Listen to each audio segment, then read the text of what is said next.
Bienvenue en Mbuji-Mayi, chef-lieu et première ville du Kasaï oriental, une province située au centre de la République démocratique du Congo.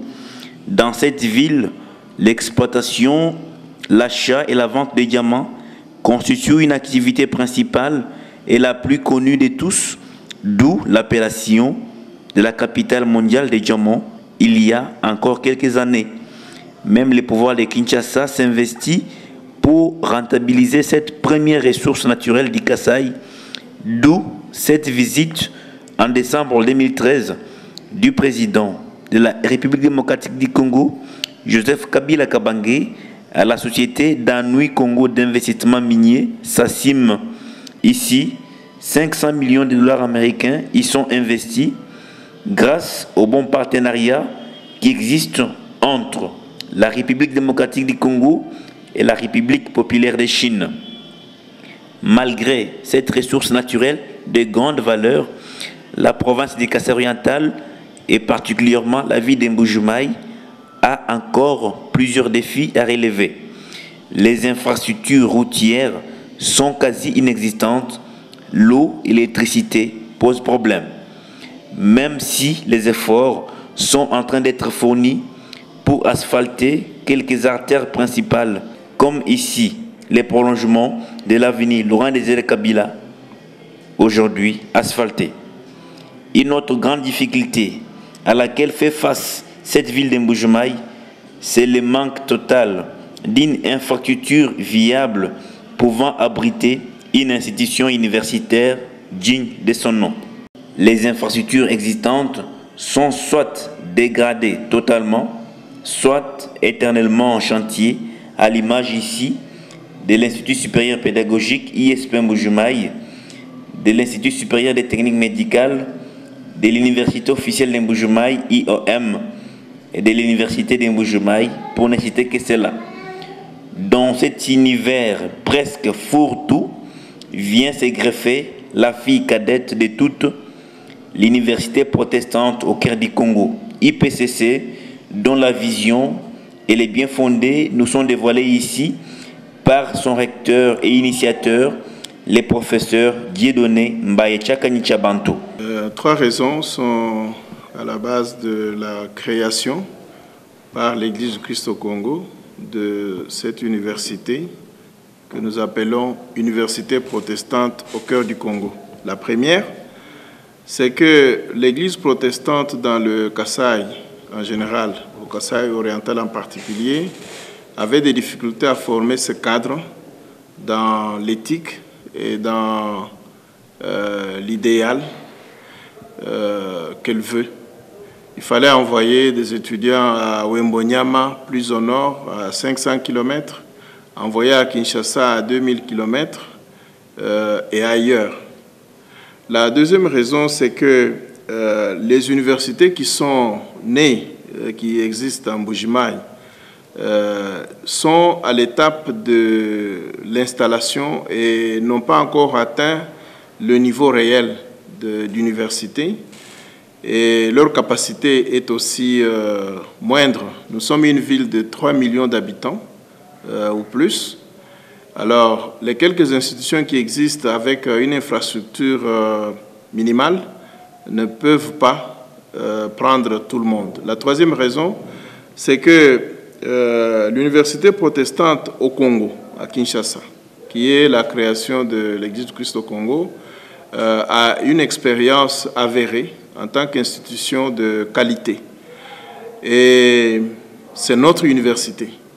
Comme ça, on avait décidé d'avoir une extension de l'université qui est à Kinshasa. On a commencé avec la faculté de théologie et le ministère de l'enseignement supérieur et universitaire, au nom de l'État congolais, nous a dit qu'il fallait qu'on s'autonomise, qu'on devienne une institution à part. C'est comme ça que les organes de l'ECC ont décidé d'avoir une université ici. La vision globale, c'est de former des cadres de haut niveau. Et Dieu merci, nous avons des ressources en termes de personnel scientifique et académique à notre portée. soit de l'université protestante de Kinshasa, soit de l'université libre des pays de Grand Lac de Goma, soit de l'université évangélique africaine de Bukavu, mais aussi de tous les établissements qui sont ici, à Mbuji-Mayi. Nous avons aussi le partenariat de quelques collègues qui sont à l'étranger, qui ont déjà commencé à venir enseigner. Nous voulons des personnes formées avec les qualités dans les standards universels. Cette nouvelle institution universitaire, qui a besoin du soutien de tous, organise plusieurs facultés, dont l'agronomie, afin de former des véritables cadres capables d'épauler le gouvernement provincial qui, depuis 2007, s'est penché vers les activités agro-pastorales afin de lutter contre l'insuffisance alimentaire dans la province.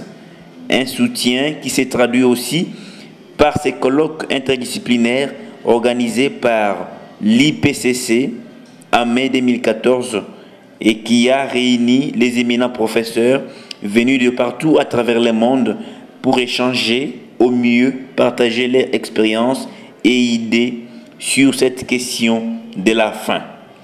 L'Université protestante au cœur du Congo lance donc cet appel à tout le monde de bonne volonté. Ce que nous attendons, c'est le soutien en termes d'infrastructures, c'est-à-dire la construction de bâtiments propres et dignes d'une université, l'équipement de ces bâtiments en termes de laboratoires, en termes de bibliothèques. Nous voulons avoir pour notre université 3 laboratoires qui vont essentiellement constituer notre désir maintenant. Mais nous voulons aussi du monde extérieur la coopération interuniversitaire, la coopération avec des partenaires traditionnels de l'Église du Christ au Congo pour que la chaîne des universités protestantes soit complète. Il y a à l'ouest l'université protestante à Kinshasa, il y a plus au nord-ouest l'université de Mbandaka, il y a à l'est l'université de Bukavu et celle de Goma.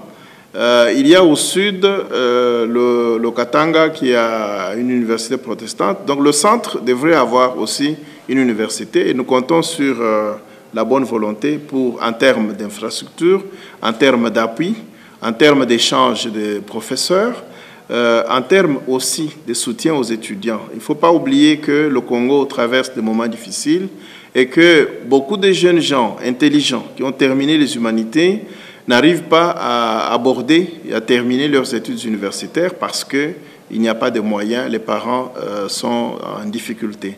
Et donc, si les bonnes volontés à travers le monde peuvent soutenir l'université pour qu'à notre tour nous puissions soutenir des génies qui proviennent des milieux pauvres, ce serait une bonne chose.